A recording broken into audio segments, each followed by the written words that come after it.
as 18-year-old Maya Harrison stood at the head of the table, her hands trembling but her eyes resolute. The birthday cake before her remained uncut, 18 candles flickering in silent witness. "I have something I need to say," she announced, her voice surprisingly steady despite the visible tremor in her shoulders. Her stepfather Daniel's charming smile faltered for just a moment, a crack in the perfect facade he'd spent years constructing. Beside him, Maya's mother Diane laughed nervously, touching her pearls. "Sweetheart, maybe now isn't the time." Maya's grandfather Richard, sitting ramrod straight in his chair, raised his hand slightly. "Let her speak." His former military authority needed no volume to command the room. "Before we continue the story, let us know where you're watching from." 3 months earlier, the Harrison home stood as a testament to success in the affluent neighborhood: pristine landscaping, modern architecture, and large windows that revealed tasteful furnishings within. To outsiders, it represented the American dream. Successful businessman Daniel Harrison, his devoted wife Diane, and her daughter Maya, who had blossomed into a bright, promising young woman since Daniel entered their lives 5 years ago. Daniel Harrison was the community's golden son. His youth center provided programs for underprivileged teens. His charitable foundation funded half the town's community initiatives. But inside the immaculate walls of their home, a different reality existed, one of calculated movements, whispered conversations, and a tension that hummed beneath the surface like an electrical current. Maya moved through this environment with the cautious precision of someone navigating a minefield. Once outgoing and vibrant, she had gradually withdrawn over the past year. Her grades had slipped from straight. As to concerning C's, her once close group of friends had dwindled to just a few trusted confidants. The changes hadn't gone unnoticed by Maya's grandparents, Richard and Eleanor Wilson. Richard, a retired military colonel with decades of experience reading people and assessing threats, had expressed concerns to his wife of 40 years. "Something's off about him." Richard had told Eleanor after their first meeting with Daniel 5 years ago. "I can't put my finger on it, but I've seen that look before in men hiding something." Eleanor, the family's quiet observer, had nodded and begun keeping notes, small inconsistencies in Daniel's stories, the way his charm seemed to switch on and off like a light, how his generosity always seemed to come with invisible strings attached. But no one had any idea that in just 3 short months, the carefully constructed facade would come crashing down at Maya's 18th birthday party, forever changing the Harrison and Wilson families. The afternoon sun filtered through the blinds of Maya's bedroom, creating striped patterns across her desk as she finished her calculus homework. Once her favorite subject, math had become just another chore to complete, another performance required to maintain the illusion that everything was fine.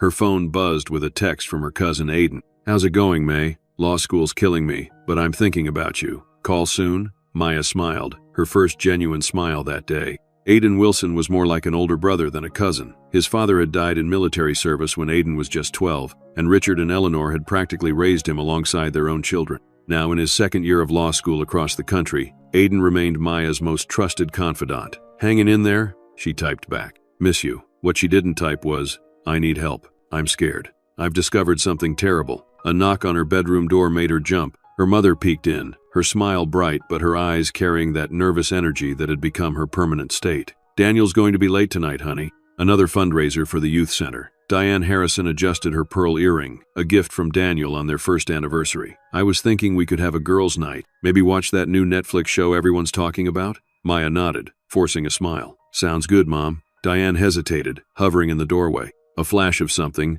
perhaps awareness, perhaps concern, crossed her face. "Is everything okay, Maya? You've been so quiet lately." For a brief moment, Maya considered telling her mother everything. The words bubbled up in her throat, but then she remembered all the times her mother had chosen not to see, chosen not to question, chosen Daniel's version of reality over anyone else's. "Just stressed about college applications," Maya lied smoothly. Relief washed over Diane's face, the relief of someone who didn't want to look beneath the surface. "You'll get into your first choice, honey. You're brilliant." She blew a kiss and closed the door. Maya waited until her mother's footsteps faded down the hallway before opening her laptop. Hidden in a folder labeled Calculus Study Guides, behind 3 password protections, sat the evidence she'd discovered 3 weeks ago. It had been an accident, really. Daniel had asked her to print some documents from his home office computer while he took an important call. He'd left his secondary email account open, the one he used for youth center business, not his main account. A notification had popped up with the subject line, "Payment confirmation,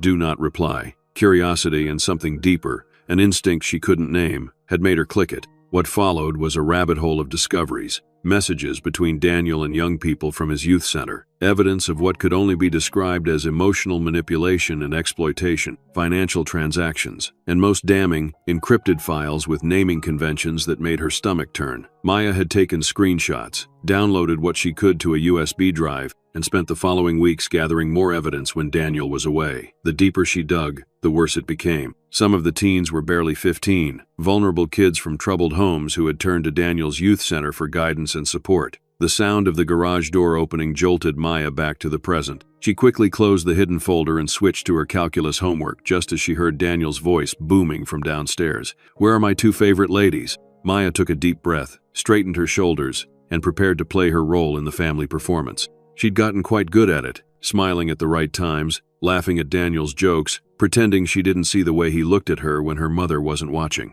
Downstairs, Daniel Harrison set his briefcase on the kitchen counter and kissed Diane on the cheek. At 42, he cut an impressive figure, tall, athletic, with just enough gray at his temples to suggest wisdom rather than age. His custom suit fit perfectly, and his smile revealed teeth whitened to an unnatural brightness. "The fundraiser was a huge success," he announced, loosening his tie. "We raised enough to expand the mentorship program to 2 more schools." "That's wonderful, Daniel." Diane beamed with pride. "I've always said your youth center is changing lives." "It certainly is," he agreed, his expression momentarily shifting to something darker before returning to its practiced charm. "Where's our girl?" "Studying. College applications have her stressed." Daniel nodded, glancing toward the staircase. "She works too hard, but that's our Maya, always the perfectionist." The way he said, "our Maya," made Diane smile with familial pride. She didn't notice how his eyes lingered on the staircase, calculating. "I thought I'd check on her," Daniel said casually. "See if she needs help with applications. I still have some connections at Princeton." "You're such a good father to her," Diane said, squeezing his arm affectionately. "I don't know what we'd have done without you these past 5 years." Daniel kissed his wife's forehead. "You never have to find out." As he climbed the stairs toward Maya's room, his phone vibrated. He glanced at the message, a brief frown crossing his face before he deleted it and continued upward. Maya heard the heavy, deliberate footsteps approaching her door. She quickly closed her laptop, grabbed a random book from her shelf, and was pretending to read when the knock came. "Come in," she called, her voice carefully controlled. Daniel entered with that easy smile that had charmed an entire community. "There's my brilliant girl. Your mother says you're stressing about college." Maya nodded, keeping her expression neutral. "Just want to make sure I have options." Daniel sat on the edge of her bed, too close as always. "You know I can make a call to my friend on Princeton's admissions board. One word from me about your special qualities, and you'd be in." The implication hung in the air between them. Maya's skin crawled, but she maintained her composure. "I want to get in on my own merits." "Admirable." Daniel's smile remained fixed, but his eyes hardened slightly. "But the world doesn't work that way, Maya. Sometimes we need help from people with influence, people who can open doors." He placed his hand on her knee, squeezing slightly. "People who have invested in our futures." Maya shifted away, disguising the movement as reaching for a pen. "I should get back to studying." Daniel stood, smoothing his slacks. "Of course. Oh, by the way, I've been meaning to ask, have you been on my office computer recently?" Maya's heart stuttered, but years of hiding her feelings served her well. "Just that time you asked me to print something." "Why?" Daniel studied her face with an intensity that belied his casual tone. "Some files seem to have been accessed. Probably just a glitch." He paused. "Remember our discussion about privacy, Maya? How important it is to respect boundaries in a family." "Of course," she answered, meeting his gaze steadily. "Good girl." His smile returned. "Your birthday's coming up soon. 18? What a milestone. Almost an adult, but not quite there yet." He headed for the door, then turned back. "By the way, your grandmother called. She and your grandfather are planning something special for your birthday." Eleanor always did have a flair for celebrations. After Daniel left, Maya released the breath she'd been holding. She needed to be more careful. Daniel was suspicious. She also needed to accelerate her plans. Once the evidence was secure, she would need allies. Her grandparents were the obvious choice, but involving them meant exposing them to Daniel's wrath. Her mother was too deep in denial to be reliable. That left Aiden. She picked up her phone and texted, "Can you come home for my birthday next month? It's really important." His response came quickly. "Wouldn't miss it. Everything okay?" Maya stared at the screen. How could she possibly explain over text? Not really. Need to talk in person. The typing indicator appeared, disappeared, then reappeared. Finally, "I'll be there a few days early. Hang tight, May." Maya clutched the phone to her chest, relief washing over her. For the first time in weeks, she felt a glimmer of hope. The week before Maya's birthday, The tension in the Harrison household had reached an unbearable level. Daniel was working late most nights, and when he was home, his charming facade occasionally slipped to reveal irritation and suspicion. Diane fluttered anxiously between her husband and daughter, trying desperately to maintain the illusion of family harmony. Maya had secured her evidence, creating multiple backups of the files she'd discovered. The USB drive containing everything was hidden in the hollowed-out copy of Jane Eyre on her bookshelf, a hiding place inspired by her own mother's teenage diary, which Diane had once shown her. On Tuesday evening, as Maya sat at her desk reviewing her evidence one final time, she heard raised voices from downstairs. Curious, she crept to the top of the staircase to listen. Absolutely ridiculous, Diane. Daniel's voice had that dangerous smoothness it acquired when he was truly angry. The girl is obviously making up stories for attention. I'm just saying what Mrs. Patel told me. Diane responded, her voice quavering. She said Maya seems withdrawn in class, that her grades are slipping. She asked if everything was okay at home. And what did you tell her? Daniel's question cut like a knife. That of course everything is fine. That Maya is just stressed about college applications, like I told you. A pause, then Daniel's voice again, softer now. Diane, you know how much I love you and Maya, how much I've sacrificed to give you both the life you deserve. I know, Daniel. I'm sorry. I shouldn't have. No, you shouldn't have. His tone shifted to concern. I'm worried about Maya too. She's been so secretive lately, spending all that time alone in her room. Have you checked her social media? At her age, there are so many negative influences. Maya's hands clenched into fists. The manipulation was so transparent, yet her mother couldn't see it. Maybe I should, Diane said, sounding uncertain. Let me. I deal with troubled teens every day at the center. I know what signs to look for. A pause. Has she said anything strange to you? About me, perhaps? Maya held her breath, waiting for her mother's response. No, nothing like that. Diane sounded confused. Why would she? Teenagers sometimes create fantasies when they're struggling with stress. They can misinterpret normal interactions, especially with step-parents. Daniel's voice had taken on an educational tone, as if he were explaining a well-known psychological phenomenon. It's actually quite common for girls Maya's age to develop inappropriate attachments to father figures, then become confused or hostile when those feelings aren't reciprocated. Maya felt sick. She knew exactly what Daniel was doing, creating a preemptive defense against any accusations she might make. You don't think? Diane's voice trailed off. I'm not saying that's happening with Maya. Daniel backpedaled smoothly. I'm just saying we should be vigilant, especially with her birthday coming up. 18 is a volatile age, not quite adult, but wanting adult freedoms without adult responsibilities. Maya retreated to her room, quietly closing the door. She checked her phone. Aiden would be arriving tomorrow. Just one more day of maintaining the facade, of pretending not to know what she knew. The next morning, Maya came downstairs to find Daniel cooking breakfast, another performance in his role as devoted stepfather. There she is, he exclaimed cheerfully. I made your favorite blueberry pancakes. Diane sat at the kitchen island, makeup carefully applied to hide the shadows under her eyes. Isn't that thoughtful, Maya? Maya nodded, taking a seat as far from Daniel as possible. Thanks. Daniel placed a plate in front of her, leaning closer than necessary. Nothing but the best for my girl, he said, his voice pitched for Maya alone. Just remember that. The threat was unmistakable. Maya picked at her food, counting the hours until Aiden's arrival. Daniel watched her with calculated concern. Not hungry, sweetheart? You've barely touched your breakfast. Just excited about Aiden coming,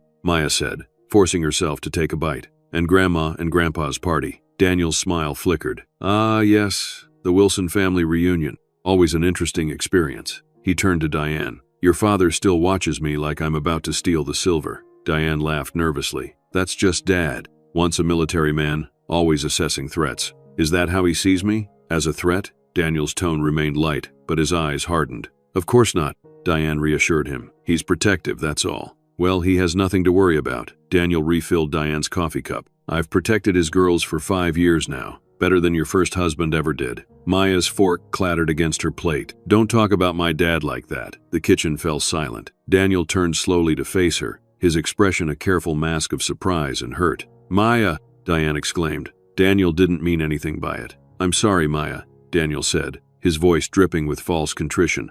That was insensitive of me. I know how much you still miss your father. Maya stood, unable to maintain the charade any longer. I need to get ready. Aiden's flight lands at 11. As she headed for the stairs, Daniel called after her. Do you need me to drive you to the airport? No, Maya said without turning. Grandpa's picking me up. In her room, Maya texted Aiden. Grandpa and I will meet you at arrivals. Can't wait to see you. Already on the plane, came the response. Window seat next to a guy who snores. Living the dream. See you soon, May. Maya smiled, then began preparing for the day that would change everything. She retrieved the USB drive from its hiding place and slipped it into the pocket of her jeans. Whether she intended to reveal everything at the birthday party or not, she needed to be ready. Daniel was getting suspicious, and time was running out. Richard Wilson's silver Lexus pulled into the Harrison driveway precisely at 10:15 a.m. Maya was waiting on the front steps, having escaped the house before Daniel could find some reason to delay her. Richard stepped out of the car, tall and straight-backed despite his 70 years.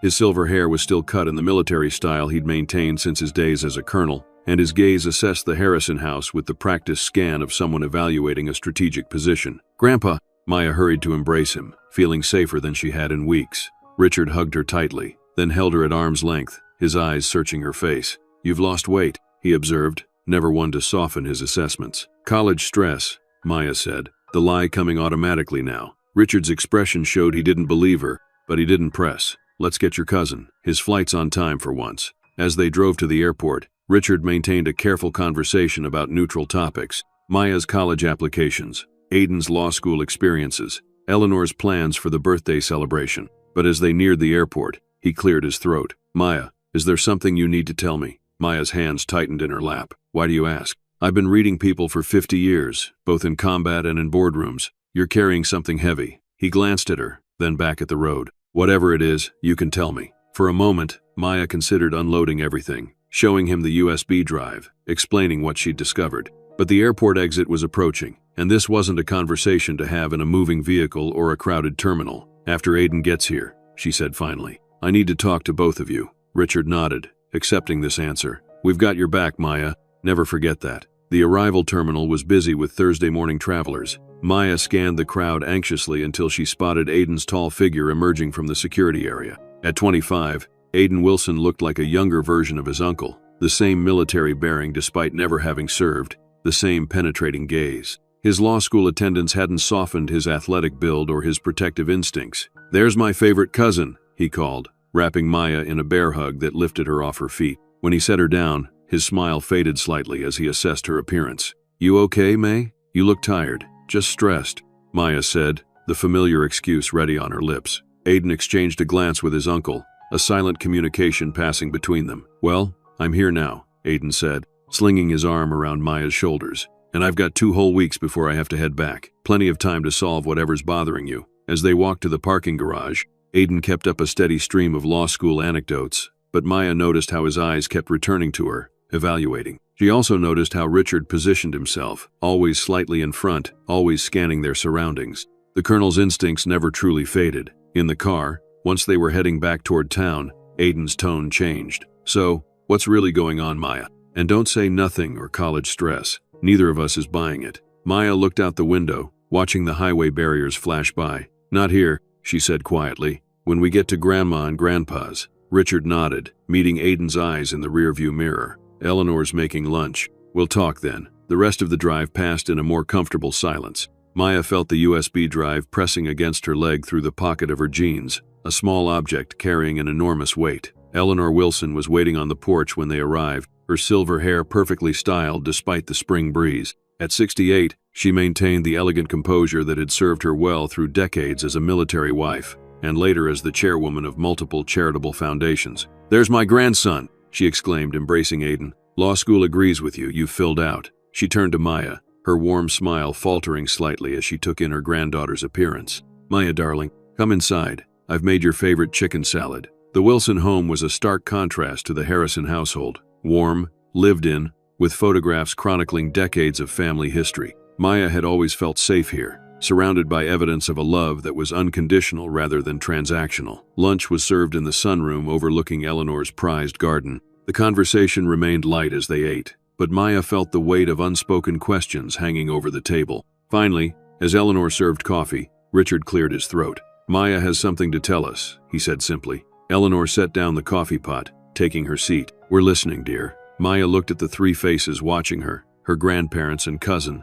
the people she trusted most in the world. She reached into her pocket and placed the USB drive on the table. "This contains evidence that Daniel has been exploiting teenagers from his youth center." The words tumbled out, direct and unadorned. "He's been grooming vulnerable kids, manipulating them. There are financial transactions, inappropriate messages, and," She swallowed hard. Worse. Silence fell over the sunroom. Richard's expression hardened, but he didn't appear shocked. Eleanor closed her eyes briefly, as if receiving confirmation of a long-held suspicion. Aiden leaned forward, his legal training evident in his focused gaze. "Start from the beginning," he said gently. "How did you discover this?" Maya explained everything: the accidental discovery, her subsequent investigation, the files she'd copied, and Daniel's growing suspicion. As she spoke, she felt a weight lifting from her shoulders, replaced by a new fear that now her family was at risk too. "He's been setting up a defense," she concluded, "telling my mom that I might make up stories about him because I'm confused or seeking attention. She believes him, of course.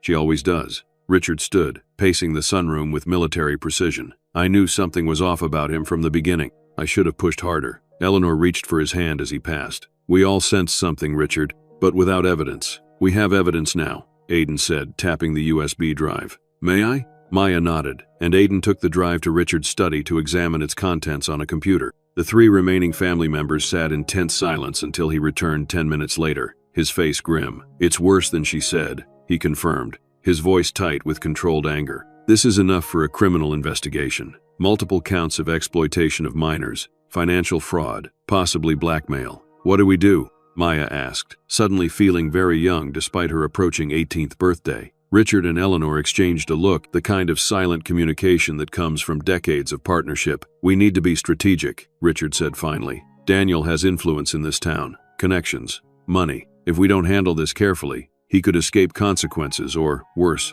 retaliate." "Your birthday party," Eleanor said suddenly. "Everyone will be there: Judge Simmons, Chief Bennett, the district attorney, Maya's school counselor. We can present the evidence to them all at once, in a public setting where Daniel can't control the narrative." "That seems theatrical," Aiden objected. "Shouldn't we just take this to the police?" "The chief of police is Daniel's golf partner," Richard explained. "We need to create a situation where multiple authorities see the evidence simultaneously, so no one can bury it." "But what about Mom?" Maya's voice cracked. "She'll be devastated, humiliated." Eleanor moved to sit beside Maya, taking her hands. "Your mother will survive this, Maya. She's stronger than she appears, and she needs to face the truth, painful as it may be." "In the meantime," Richard said, "you should stay here with us. I don't want you in that house with him." Maya shook her head. "If I suddenly move out, he'll know something's wrong. He might destroy evidence or flee. I need to keep pretending everything's normal until the party." Aiden and Richard began to protest, but Eleanor raised her hand. "Maya's right. 3 more days of maintaining the facade is safer than alerting Daniel to our knowledge." She squeezed Maya's hands. "But you'll check in with us every few hours, and at the first sign of danger, you call immediately. Understood?" Maya nodded, grateful for her grandmother's practical approach. "Understood. I'll contact some colleagues from law school," Aiden said. "Get their advice on how best to preserve the chain of evidence." He put his hand on Maya's shoulder. "You're incredibly brave, May. Not many people would have had the courage to gather this evidence or come forward." Maya felt tears threatening for the first time. "I was so scared no one would believe me. He's so good at making everyone think he's perfect." "We believe you," Richard said firmly. "We've always believed you, even before we had proof." As Maya prepared to return home that evening, she felt simultaneously lighter and heavier, relieved to have shared her burden, but now carrying the responsibility of maintaining her act for 3 more days. The birthday party that had once seemed like just another performance in the Harrison family theater had become something else entirely, the stage for a long overdue reckoning. The morning of Maya's 18th birthday dawned clear and bright, as if nature itself refused to acknowledge the darkness that was about to be exposed. She lay in bed, staring at the ceiling, mentally rehearsing what she would say and do at the party that evening. The past 2 days had been a masterclass in deception, pretending everything was normal while texting updates to her grandparents and Aiden. Daniel had been unusually attentive, bringing her breakfast in bed, asking about her college applications, even offering to help with her calculus homework. His performance as the doting stepfather had intensified, as if he sensed something was coming and was reinforcing his public persona. A soft knock on her door preceded her mother's entrance, carrying a small gift-wrapped box. "Happy birthday, sweetheart," Diane said, sitting on the edge of the bed. 18 years. I can hardly believe it." Maya sat up, accepting the gift with a genuine smile. Whatever was about to happen, she knew her mother loved her, even if that love was compromised by fear and denial. "Open it," Diane urged. Inside the box was a delicate gold bracelet with a single charm, a tiny book that opened to reveal the inscription. "Every story has a hero. You're mine, Mom." Maya felt tears threatening. "It's beautiful. It was my grandmother's," Diane explained, helping to fasten it around Maya's wrist. "She gave it to me when I turned 18, and now it's yours." She brushed Maya's hair back from her face. I know things have been tense lately, but I want you to know how proud I am of you, how much I love you. Maya hugged her mother tightly, wishing she could protect her from what was coming. I love you too, Mom. Diane pulled back, wiping away a tear. Well, enough sentimentality. You need to get ready. Your grandparents' party is at 7, but Daniel has a little family celebration planned for lunch. Maya's stomach clenched. What kind of celebration? Just the 3 of us at Marino's, your favorite restaurant. Diane stood, smoothing her slacks. Daniel has a special gift for you. He's been very mysterious about it. After her mother left, Maya texted Aiden. Lunch at Marino's with Mom and Daniel. Then party at 7. Everything in place? The response came quickly. All set. Judge Simmons, Chief Bennett, D.A. Clark, all confirmed. Grandma invited Ms. Patel and 3 board members from the youth center. Keep your cool at lunch. I'll see you at the party. Maya took a deep breath, then got out of bed to prepare for what would be the most important day of her life. Marino's was busy for a Thursday afternoon, but Daniel had secured their usual table by the window, visible to everyone entering the restaurant, perfect for maintaining his public image as devoted family man. He stood as Maya and Diane approached, pulling out chairs for both of them with practiced gallantry. The birthday girl arrives, he announced, loud enough for nearby tables to hear. 18 years old. Where did the time go, Diane? Maya's mother smiled, but Maya noticed the tension around her eyes. It certainly flew by. I've taken the liberty of ordering champagne, Daniel continued. Just a glass for Maya, of course. We're celebrating responsibly. The waiter appeared with the champagne, and Daniel proposed a toast. To Maya, brilliant, beautiful, and on the cusp of an extraordinary future. May your path always be as bright as your potential. The words were perfect, the delivery flawless. To anyone watching, they were the picture of family harmony. Successful stepfather, devoted mother, cherished daughter.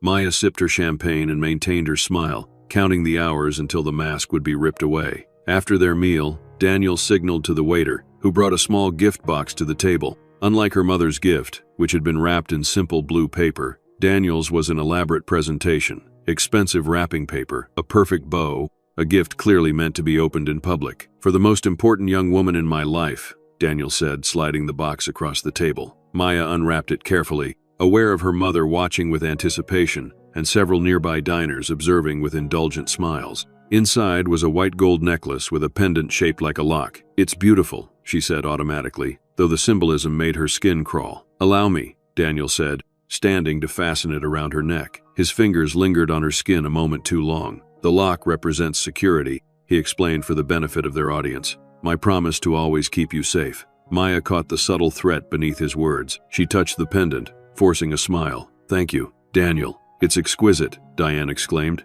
admiring the necklace. Maya, you'll be the envy of every girl at the party tonight. Speaking of the party, Daniel said, checking his watch, we should head home so Maya can prepare. Eleanor will never forgive us if the guest of honor is late. In the car, Maya sat in the back seat, fighting the urge to rip the necklace from her throat. Its weight felt like a collar. Daniel's attempt to brand her as his property just hours before she would expose him. The irony wasn't lost on her. At home, she retreated to her bedroom to prepare for the evening, carefully selecting a simple blue dress that had been a gift from her grandparents. She removed Daniel's necklace and placed it in her jewelry box, replacing it with a silver locket Aiden had given her last Christmas, containing a photo of her real father. Her phone rang, her grandmother. Everything set for this evening? Eleanor asked without preamble. Yes, Maya confirmed. Daniel suspects nothing. He gave me a necklace at lunch, a lock pendant. A brief silence, then Eleanor's voice, tight with controlled anger. He always did have a flair for symbolic gestures. Are you all right, dear? I'm managing. Maya sat on the edge of her bed. Grandma, what if no one believes me? What if they all take his side? Then we'll find another way, Eleanor said firmly. But they will believe you, Maya. The evidence is irrefutable, and you have more allies than you know. Miss Patel has been concerned about you for months. Judge Simmons has apparently had his own suspicions about some of Daniel's business dealings, and Chief Bennett was your father's friend. He wants to do right by his memory. And Mom, what will happen to her? Eleanor sighed. Your mother will have a difficult road ahead, Maya, but she's a Wilson before she's a Harrison. She'll find her strength again. After hanging up, Maya finished getting ready, her movements mechanical as she applied makeup and styled her hair. The girl in the mirror looked poised, mature, nothing like the terrified child she felt like inside. She touched the locket with her father's photo. I wish you were here, Dad, she whispered. I could use your courage tonight. Downstairs, she found Daniel in a new suit, directing the catering staff who had arrived to prepare appetizers for the after-party. The Wilsons were hosting the main celebration at their country club, but Daniel had insisted on continuing the evening at the Harrison home for more intimate conversation with close friends. "There she is," he exclaimed when he saw Maya, the woman of the hour. His smile faltered slightly when he noticed she wasn't wearing his necklace. "Where's your birthday gift?" "It didn't match my dress," Maya said smoothly. "I'm saving it for a special occasion." Daniel's eyes narrowed almost imperceptibly. "This isn't a special occasion?" "The most special," Maya assured him, her voice steady despite her pounding heart. "But blue and white gold clash. You taught me that, remember? When you took me shopping for Mom's anniversary present?" The reference to a shared memory, one of the few genuine positive interactions they'd had, seemed to mollify him. "Always the perfectionist," he said with a laugh that didn't reach his eyes. "Well, you look beautiful regardless." Diane descended the stairs in a new dress, clearly purchased to impress Eleanor Wilson and her social circle. "Are we ready?" "Your father texted that they're already at the club." Maya nodded, steeling herself for the evening ahead. "I'm ready." The Wilson family had been members of Oak Ridge Country Club for 4 generations, and Eleanor's influence was evident in every detail of the evening's arrangements. The conservatory had been transformed with elegant floral arrangements, subtle lighting, and tables arranged to facilitate conversation while maintaining clear sightlines to the main table. Maya recognized her grandmother's strategic thinking in the setup. Eleanor had positioned the event for maximum impact when the revelations came. The guest list was equally strategic. Alongside family friends were key community figures whose presence would ensure Daniel couldn't easily dismiss the accusations. Richard and Eleanor greeted them at the entrance, Richard embracing Maya with unusual emotion. "Happy birthday, Maya," he said, his voice rough. "Your father would be so proud of the woman you've become." Eleanor's hug was equally fierce. "You look lovely," she whispered before turning to Diane and Daniel with practiced social grace. "Diane, that color is perfect on you." "Daniel, the blue suit was a good choice." As they moved into the conservatory, Maya noticed Aidan standing with Judge Simmons, a tall, austere man who had been Richard's friend since their military days. Chief Bennett was by the bar, deep in conversation with the district attorney. Ms. Patel, Maya's school counselor, was chatting with 2 women Maya recognized as board members from Daniel's youth center. The stage was set. All the key players were in position. Daniel, ever perceptive, scanned the room with a slight frown. "Quite the influential crowd Eleanor's assembled," he murmured to Diane. "Your mother always did know how to leverage social occasions." "It's a milestone birthday," Diane replied, oblivious to the undercurrents. Of course she invited everyone important. The evening progressed according to Eleanor's careful choreography. Dinner was served, speeches were made, and Maya maintained her composure through it all, aware of the USB drive now in Aidan's possession and the plan they had crafted. After dessert, a spectacular cake decorated with symbols of Maya's interests and achievements, Eleanor stood to make a final toast. "Before we conclude the formal portion of our evening, I believe Maya has something she would like to say." This was the moment they had planned for. Maya rose, her hands surprisingly steady as she surveyed the assembled guests. Daniel's expression shifted subtly from benign interest to watchfulness. "Thank you all for coming to celebrate with me tonight," Maya began, her voice clear in the hushed room. "Turning 18 is supposed to be about looking forward to the future. But first, I need to address something from the present." She took a deep breath. "For the past 5 years, I have lived with a secret that has become too heavy to bear alone." Daniel's chair scraped back slightly as he prepared to stand. Richard's voice cut through the room. "Remain seated, Daniel." The command in his tone, the voice of a colonel who had led men in combat, froze Daniel in place. A murmur ran through the guests as they sensed the shift in atmosphere. "My stepfather, Daniel Harrison, has been using his youth center to exploit vulnerable teenagers," Maya continued, the words she had rehearsed flowing with unexpected strength. "I discovered evidence on his computer 3 weeks ago. Inappropriate communications, financial transactions, and material that victimizes minors." The room erupted in gasps and exclamations. Daniel stood, his charm transforming instantly to outrage. "This is absurd. Maya has been struggling with emotional issues. Her counselor can confirm it." He looked to Ms. Patel, who remained expressionless. "This is a cry for attention, nothing more." "Actually," Ms. Patel spoke up, "Maya's changed behavior is consistent with someone carrying a traumatic secret, not someone manufacturing one." Daniel's gaze darted around the room, assessing his support. One of his business associates rose to his defense. "This is preposterous. Daniel funds half the community programs in this town. He's dedicated his life to helping underprivileged youth." "A perfect cover," came Judge Simmons' grave voice from the back of the room, "and one that's been used before by predators with resources and social standing." Daniel turned to Diane, who sat frozen in shock. "Diane, tell them this is nonsense. You know Maya has been acting out. You know she needs help." Before Diane could respond, Aiden stepped forward, placing a laptop on the main table. "We have evidence," he announced. "Digital forensic evidence that's already been authenticated by 2 independent experts." Chief Bennett moved closer, his police training evident in his positioning between Daniel and the exit. "I'd like to see this evidence, son." "She's lying," Daniel shouted, his carefully cultivated image crumbling under pressure. "She's been unstable for months. Diane, tell them." All eyes turned to Diane Harrison, who looked small and confused in her expensive dress. I don't know," she whispered. "Maya wouldn't make this up, but Daniel, he's done so much for us." "He's done so much to us, Mom," Maya corrected gently. "To me, to the kids at his center, and he made you look the other way." Eleanor had moved to stand behind Maya, her hands resting protectively on her granddaughter's shoulders. Richard positioned himself between Daniel and the women of his family, his military training evident in his stance, ready to intercept any threat. Daniel changed tactics, his voice dropping to a reasonable tone. "Listen to me, everyone. Maya is an intelligent, creative girl, but she's going through a difficult time. She misinterpreted some communications from my youth center work, confidential messages about troubled teens that, taken out of context, might seem inappropriate. I've reviewed the evidence," Aiden countered. "There's no context that makes your messages to 15-year-old girls appropriate, Daniel." A new voice joined the conversation, Detective Chen from the county's Special Victims Unit, whom Eleanor had also invited. "Mr. Harrison, we've actually been investigating complaints about your youth center for the past month. Miss Wilson's evidence may be very helpful to our ongoing case." The color drained from Daniel's face as he realized he was cornered. His eyes darted to the exits, calculating his options. Chief Bennett noticed the change. "Don't do anything stupid, Harrison. There are 3 law enforcement officers in this room, and we're all armed." Daniel's mask slipped completely, revealing the cold, calculating person beneath. He turned to Maya, his voice low and vicious. "You ungrateful little..." Before he could finish, Richard stepped forward, physically blocking his path to Maya. "Choose your next words very carefully," Richard warned, his voice carrying the weight of a man who had faced worse threats than Daniel Harrison. The room was in chaos now, guests talking over each other, some expressing disbelief, others sharing that they had harbored suspicions about Daniel's youth center activities. Judge Simmons was conferring with Detective Chen, while Ms.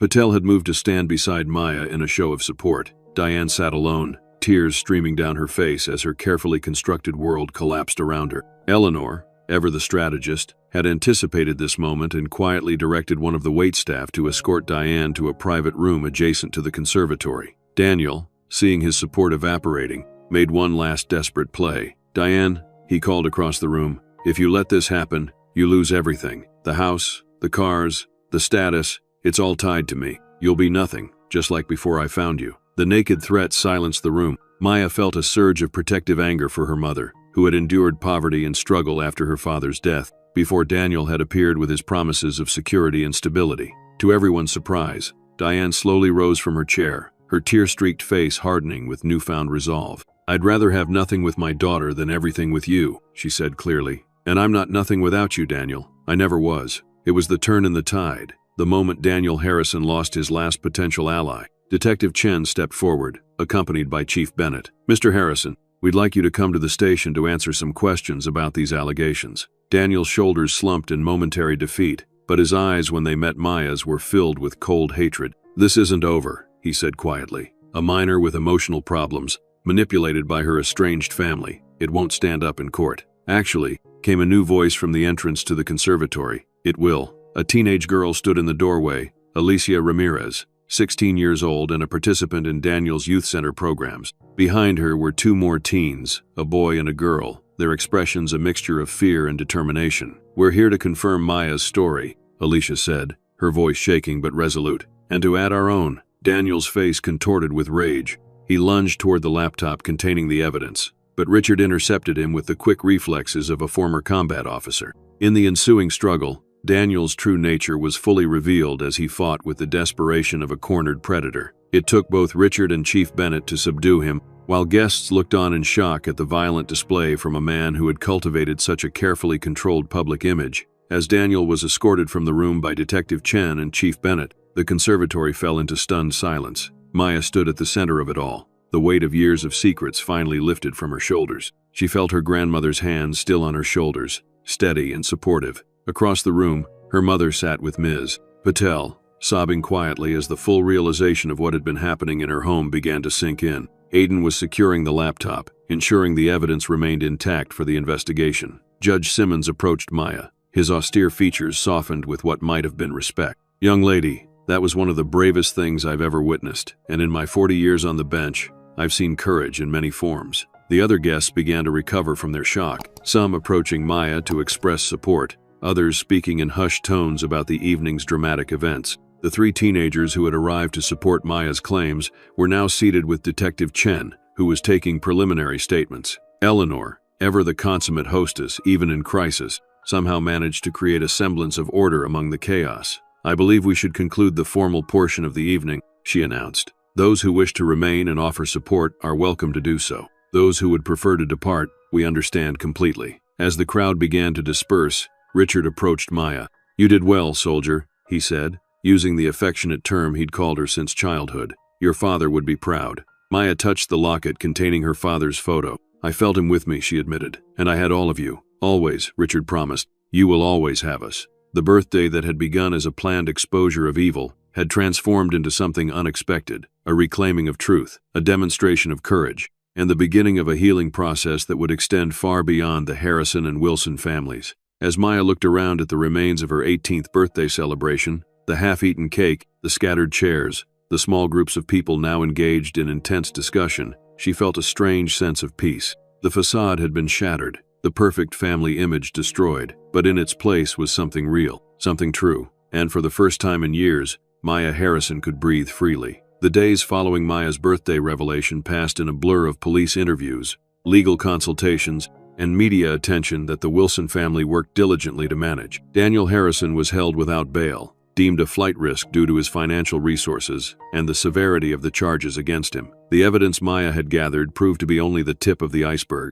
As news of Daniel's arrest spread, more victims came forward. Teenagers from his current youth center and from his previous organizations in Portland, Chicago, and Phoenix. The pattern was consistent, targeting vulnerable young people, gaining their trust, exploiting them, and then using his financial resources and community standing to silence any accusations. For Maya, the immediate aftermath brought a complex mixture of emotions: relief that the truth was finally known, anxiety about the legal process ahead, and deep concern for her mother, who seemed to be collapsing under the weight of what she had failed to see. 3 days after the birthday party, Maya sat in her grandparents' sunroom, where she and Diane had temporarily moved. Aiden had taken a leave of absence from law school to help coordinate the legal aspects of the case, working closely with the district attorney's office. "How are you holding up, May?" Aiden asked, joining her with 2 mugs of hot chocolate, a childhood comfort they'd shared during difficult times. Maya accepted the mug gratefully. "Better than Mom. She barely comes out of the guest room." Aiden nodded, his expression somber. "She's processing a lot. The psychiatrist says it's a normal response to this kind of shock." "Is it shock, though?" Maya asked, the question that had been haunting her finally finding voice. Or did she know, on some level, and choose not to see it? Aiden considered this, his law school training evident in his measured response. "I think it's probably both. Humans are complicated, Maya. Your mom loved you, but she was also terrified of returning to the financial insecurity she experienced after your dad died. So she chose security over my safety," Maya said flatly. "I don't think it was that conscious a choice," Aiden countered gently. From what the therapist explained, it was more like selective blindness. Her mind literally wouldn't let her see what was happening because the consequences of seeing it were too threatening to her sense of stability. Maya sipped her hot chocolate, contemplating this. "I keep thinking about all the times I tried to tell her something was wrong, without actually saying it. The hints I dropped, the way I changed. She noticed, but she always accepted Daniel's explanations. That's why predators like Daniel target people like your mom," Aiden explained. "They look for vulnerabilities, her fear of poverty, her desire to provide stability for you, her need to believe she'd made a good choice in a partner." He exploited those vulnerabilities masterfully. Their conversation was interrupted by the arrival of Richard, who had spent the morning at the police station reviewing his statement. At 70, the former colonel looked older than he had just a week ago, the strain of recent events etched in the new lines around his eyes. "How's it going?" Aiden asked, rising to pour his uncle a cup of coffee. Richard sank into a chair, accepting the coffee with a grateful nod. "The investigation is expanding. They've found evidence of similar behavior in Portland, 3 settlements with confidentiality agreements. 2 of the victims were prepared to violate those agreements to testify. That's good news for the prosecution," Aiden noted, "and bad news for Daniel's defense," Richard agreed grimly. His attorney was at the station, trying to negotiate a plea deal. "The DA isn't interested." Maya had been following the legal developments with keen attention, determined to understand every aspect of the process.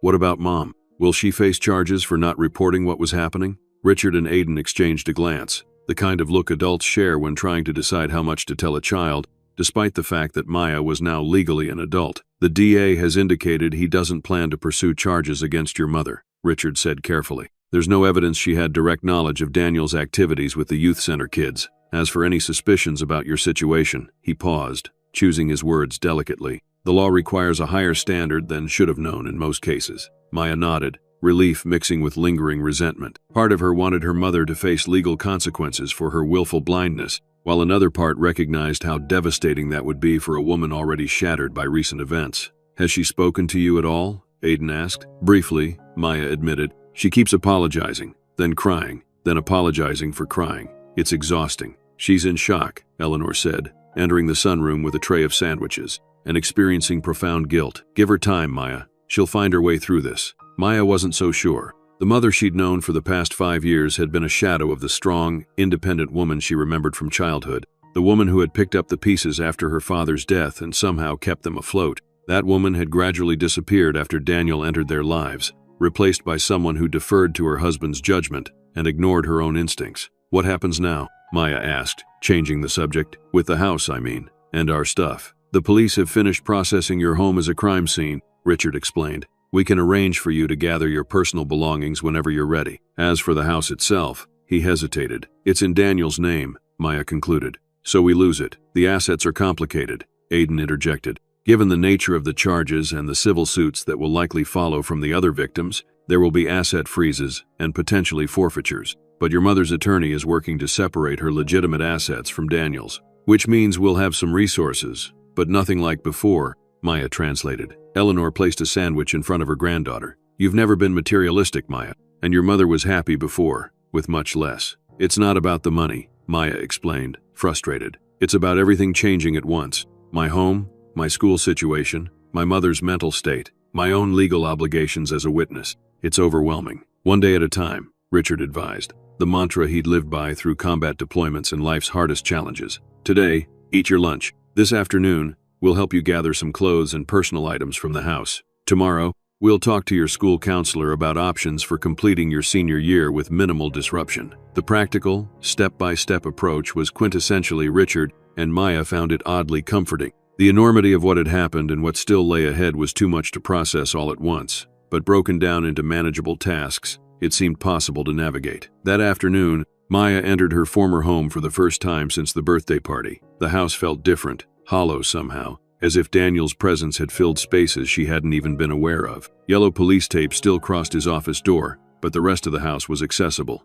Take your time, Eleanor advised, standing in the foyer with a stack of empty boxes. Just gather what you need for now. We can always come back for other things later. Maya moved through the rooms slowly, the memories of the past 5 years washing over her in waves. The kitchen where Daniel had made those performative family breakfasts. The living room where they'd posed for Christmas photos, smiling tensely for the camera. Her bedroom, the only space that had truly felt like hers, the sanctuary she'd retreated to when his presence in the house became too oppressive. She packed methodically, clothes, books, her laptop, the mementos that mattered most, the bracelet her mother had given her for her birthday, photographs of her real father, school projects she'd been particularly proud of. In her mother's room, she hesitated, unsure if she should gather things for Diane or leave that task for later. Deciding her mother might need some familiar comforts, she carefully selected a few items. The quilt Diane's grandmother had made, the framed photo of Maya's father that had mysteriously migrated from the bedside table to a drawer after Daniel moved in,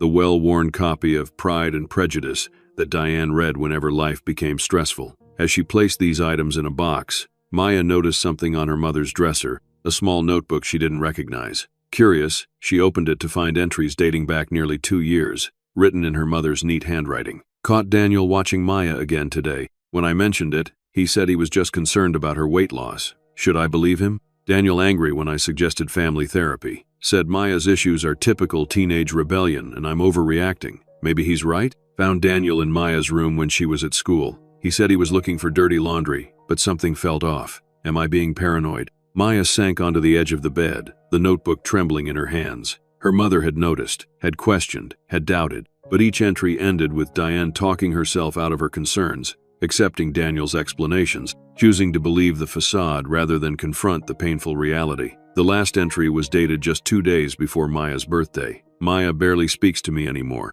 Daniel says it's normal teenage behavior, but this feels different. What if something is really wrong? What if I've failed her somehow? I don't know what to do. Tears blurred Maya's vision as she closed the notebook and added it to the box. Her mother had been trapped in her own prison of doubt and fear, unwilling or unable to trust her instincts when they contradicted the narrative Daniel had so carefully constructed. By the time they returned to the Wilson home, Maya was emotionally exhausted but also experiencing a new understanding of her mother's perspective. She found Diane in the garden with Aiden, looking pale but more present than she had in days. "I gathered some of your things," Maya said, setting a box beside her mother. "Your quilt, some clothes, your favorite book." Diane looked up, her eyes red, rimmed but clear. "Thank you, Maya." She hesitated, then added, "I don't deserve your kindness." "I found your notebook," Maya said quietly. Diane's face crumpled. "Then you know I suspected something was wrong but did nothing." "You did something," Maya corrected gently. "You wrote it down. You questioned it. You just couldn't take the next step." "Because I was a coward," Diane whispered. "Because I was afraid of losing the security he provided. Because I didn't want to believe I'd chosen so badly, brought such danger into our home." Aiden, sensing the importance of this conversation, quietly excused himself, leaving mother and daughter alone among Eleanor's carefully tended roses. "Why didn't you come to me with your concerns?" Maya asked, the question that had been haunting her. Diane wiped away tears. "Because I was ashamed. Because I feared what your answer might be. Because Daniel had convinced me that any problems were in my imagination, my anxieties, my insecurities." She looked directly at her daughter, for perhaps the first time since the birthday revelation. "I failed you, Maya. I can never undo that, never make it right. But I want you to know that I see it now. I see him for what he is, and I will spend the rest of my life trying to rebuild your trust, if you'll let me." It wasn't a perfect apology. It didn't erase the years of willful blindness or the damage that had resulted. But it was honest, perhaps the first truly honest conversation they'd had since Daniel entered their lives. And for Maya, honesty was the essential foundation for whatever relationship they might salvage from the wreckage. "One day at a time," she said, echoing her grandfather's wisdom. "That's all either of us can manage right now." As summer transitioned to fall, the legal proceedings against Daniel Harrison dominated the local news. The prosecution had built a formidable case, combining Maya's evidence with testimony from other victims and financial records revealing a pattern of exploitation spanning years in multiple states. Daniel's defense team attempted various strategies, claiming the evidence had been obtained illegally, questioning Maya's mental stability, suggesting a conspiracy by the Wilson family to regain control over Diane and her daughter. Each argument was systematically dismantled by the prosecution, supported by expert witnesses and the growing number of victims willing to testify. Maya herself provided a detailed deposition, recounting how she had discovered the evidence and explaining the subtle ways Daniel had attempted to manipulate and isolate her over the years. The process was grueling, forcing her to relive experiences she would rather have forgotten,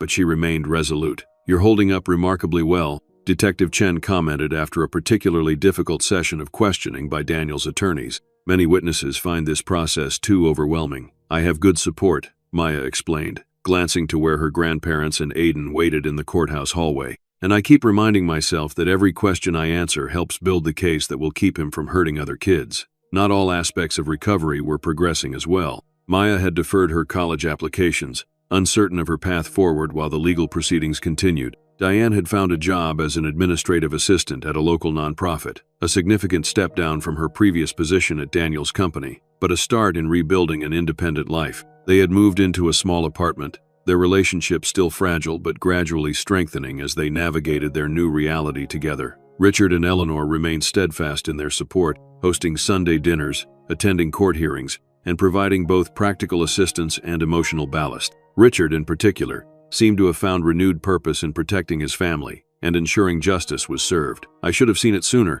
he confessed to Maya one evening as they sat on his porch, watching the sunset. "I was trained to detect threats, to read people. I knew something was off about him from the beginning, but I didn't push hard enough." "You can't blame yourself, Grandpa," Maya insisted. "Daniel fooled a lot of people. He was very good at what he did." Richard's jaw tightened. "Not good enough to fool a man with my experience. I got complacent. Let social niceties override my instincts." He looked at his granddaughter, his expression pained. "I'm sorry, Maya. You believed me when it mattered most," she reminded him. "That's what counts." 3 months after her birthday revelation, Maya experienced her first major setback in the healing process. She had agreed to an interview with the college she had once considered her first choice, a courtesy arranged by Miss Patel, who had connections with the admissions department. The interview began well, with the admissions officer expressing genuine interest in Maya's academic achievements and extracurricular activities. But when the conversation inevitably turned to the gap in her recent academic performance, Maya found herself unable to explain. Words failed her. Her chest tightened. The room seemed to close in,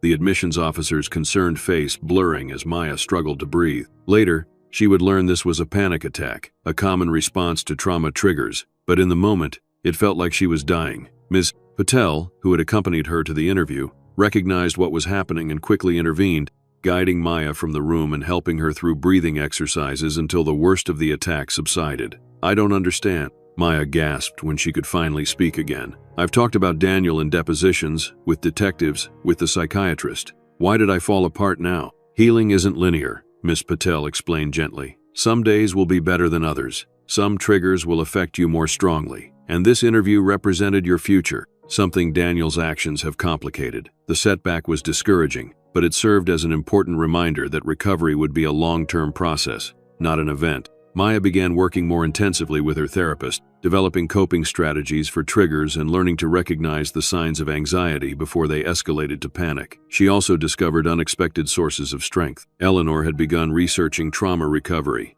educating herself about how best to support her granddaughter. She connected Maya with a support group for young survivors of exploitation, where Maya found validation and understanding from peers with similar experiences. Aiden, who had extended his leave from law school to help with the case, had redirected his legal interest toward advocacy for exploitation victims. "This experience has changed my perspective," he explained to Maya. "I went into law thinking I'd work for some corporate firm, make a lot of money. Now I see how much need there is for attorneys who understand what victims face in the system." Even Diane was finding her way toward a new purpose. She had joined a parent support group and was considering training to become a victim advocate herself, channeling her guilt and regret into helping other families navigate similar crises. 6 months after the birthday revelation, Daniel Harrison's trial began. The prosecution presented a methodical case, combining digital evidence, financial records, and testimony from multiple victims. Daniel maintained his innocence, appearing in court in a modest suit instead of his usual designer attire, his expression carefully crafted to convey wrongful persecution. Maya testified on the third day,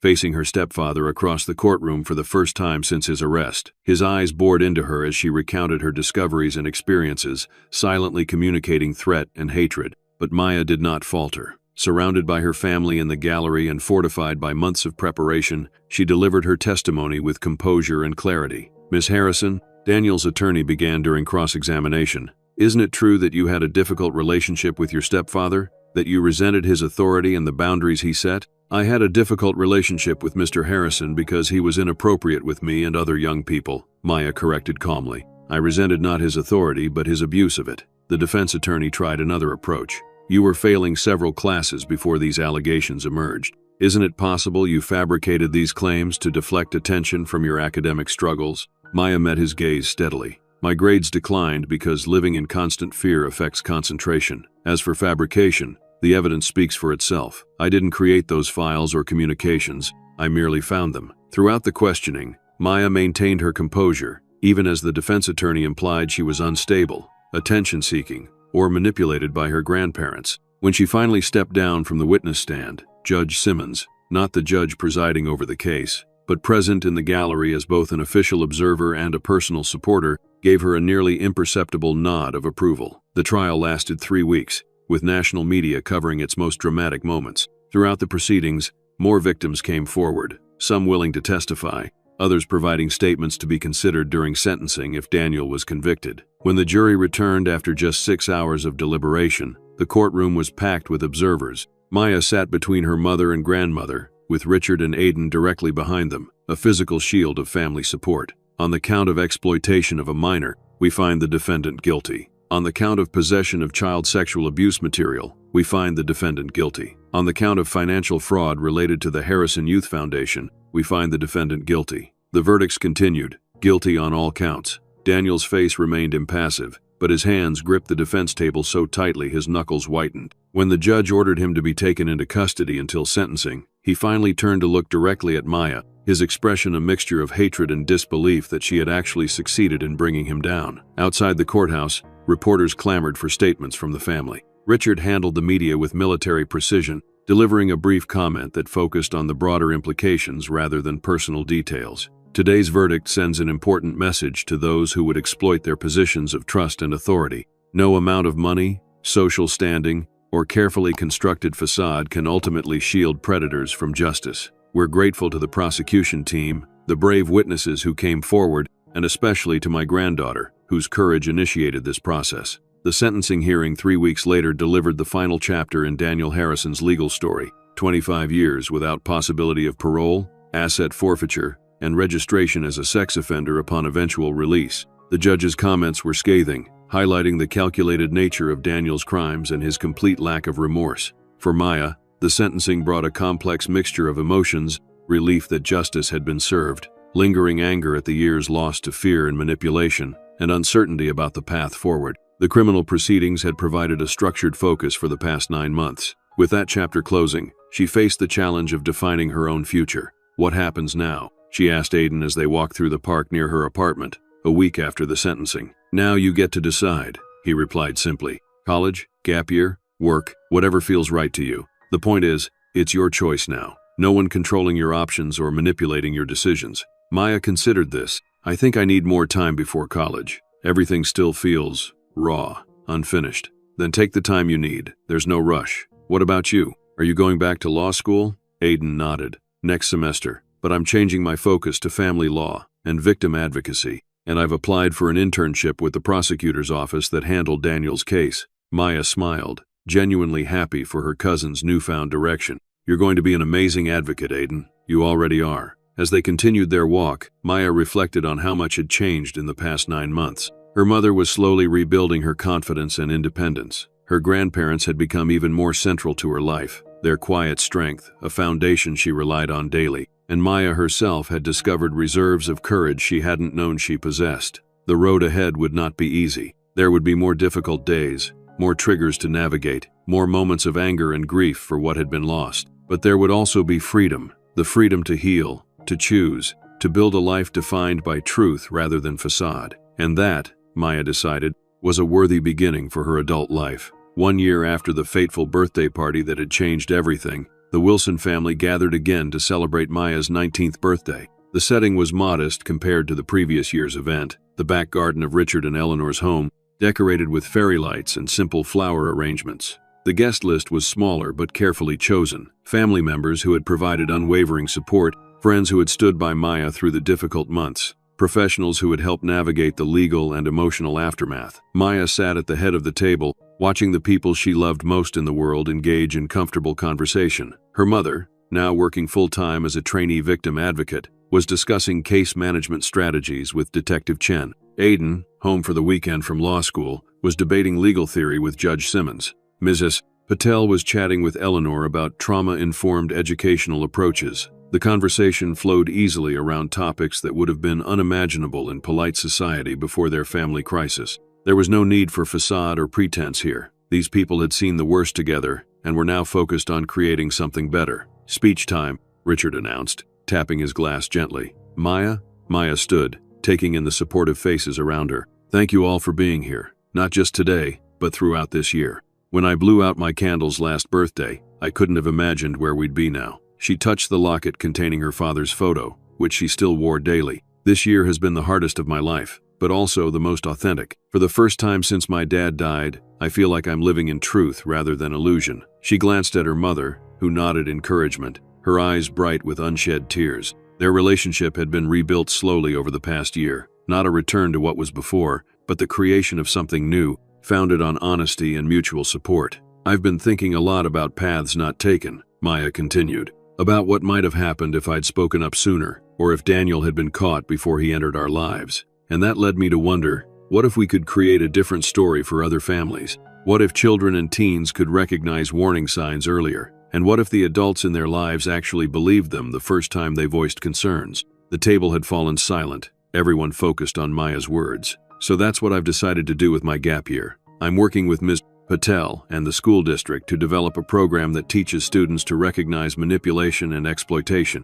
And I'm partnering with Mom and her advocacy group to create resources for parents about believing their children, even when the truth is painful or inconvenient. Aiden raised his glass to Maya, turning personal tragedy into community protection. As glasses were raised around the table, Maya felt a sense of purpose stronger than anything she'd experienced before. The path ahead was challenging but clear, using her story to prevent others from experiencing similar trauma. After dinner, as guests began to depart, Maya found herself sitting on the porch swing with her grandparents. The spring evening was mild, the garden filled with the scent of Eleanor's roses. "I've been meaning to give you something," Richard said, reaching into his pocket. He withdrew a small box, passing it to Maya. Inside was a silver pin in the shape of a shield, a miniature version of the colonel's insignia Richard had worn during his military career. "This is the first decoration I received as a young officer," he explained. "It was given to me by my commanding officer after I successfully led a mission to extract civilians from a dangerous situation. He told me that true courage isn't fearlessness.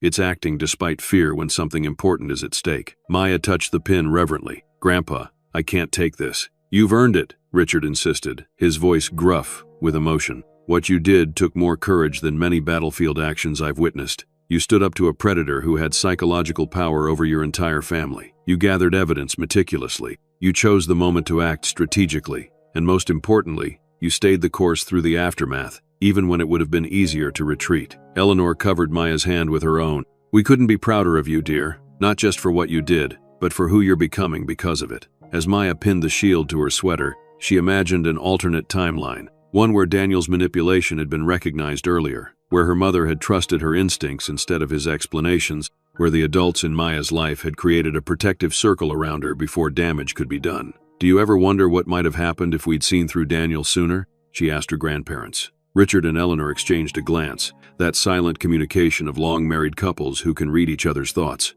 "I do," Richard admitted. "I imagine a scenario where I pushed harder when I first met him, maybe had my bureau contact investigate him more thoroughly before he became part of the family. And I imagine noticing Maya's discomfort sooner," Eleanor added, asking direct questions instead of observing from a distance. "I've been thinking about this for my presentation to the school board," Maya explained, "about creating a kind of what could have been scenario to help people understand the importance of early intervention." The alternative timeline took shape in Maya's mind as she spoke, a visualization exercise she'd been developing with her therapist to help process her experiences. In this alternate reality, Richard's military-trained instincts led him to investigate Daniel thoroughly before he became part of the family. Eleanor noticed Maya's discomfort during early family gatherings and created opportunities to speak with her privately. Maya herself, educated about grooming behaviors through school programming, recognized Daniel's manipulation tactics for what they were. Most significantly, in this alternate timeline, when Maya finally gathered the courage to confide her concerns to her mother, Diane believed her immediately,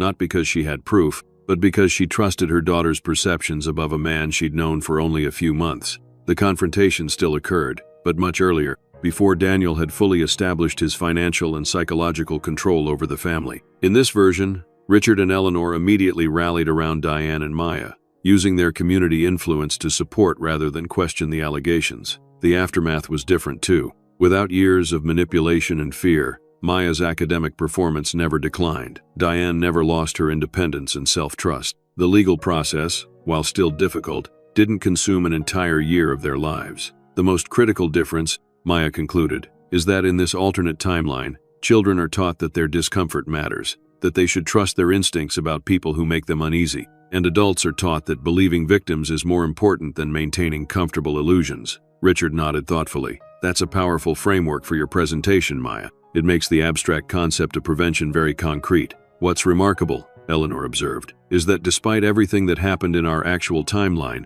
you've arrived at a place of purpose and strength. Different path, similar destination." Maya considered this. "I don't know if I would have found this particular purpose without going through what I did, but I would have preferred the alternate timeline where other victims were spared because Daniel was stopped sooner." "That's why your work matters so much," Richard said simply. "You're creating that alternate timeline for future potential victims." As the evening drew to a close, Maya reflected on the journey of the past year, from terrified teenager to emerging advocate, from silent victim to powerful voice. The path had been painful, the cost high, but sitting on the porch swing with her grandparents, the silver shield pinned to her sweater catching the last light of day, Maya felt something she had nearly forgotten was possible. Hope. Hope not just for her own healing, but for the changes she might help create in her community and beyond. Hope that other families might recognize danger before it infiltrated their homes. Hope that other teenagers might find their voices sooner and be believed when they spoke. The following month, Maya gave her first formal presentation to a combined audience of educators, parents,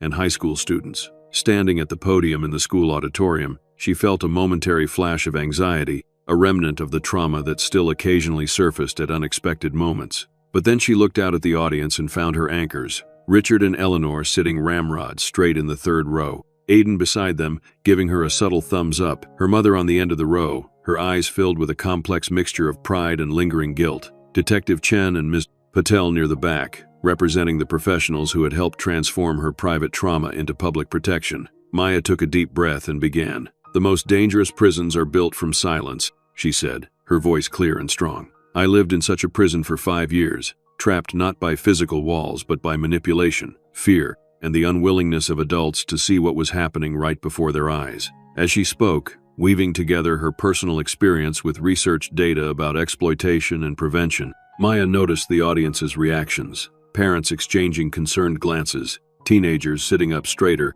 educators taking notes with increased urgency. By the time she reached her "what could have been" segment, contrasting her actual experience with the alternate timeline where intervention came earlier, Maya could see the message landing with impact. This wasn't just her story anymore. It was a roadmap for community action, for system change, for cultural shift. "We cannot change my past," she concluded, "but together, we can create a different future for the children and teenagers in our community. A future where they are taught to recognize manipulation, where they feel empowered to speak up, and where the adults in their lives believe them the first time, every time." The applause was thunderous, the standing ovation immediate. As Maya looked out at the audience, which included Richard's veteran support group members and Eleanor's social circle, all mobilized to spread her message, she felt the full circle moment of her journey. From silenced victim to powerful advocate, from isolated teenager to community catalyst. After the presentation, as students and parents lined up to speak with her, Maya's hand instinctively went to the locket containing her father's photo.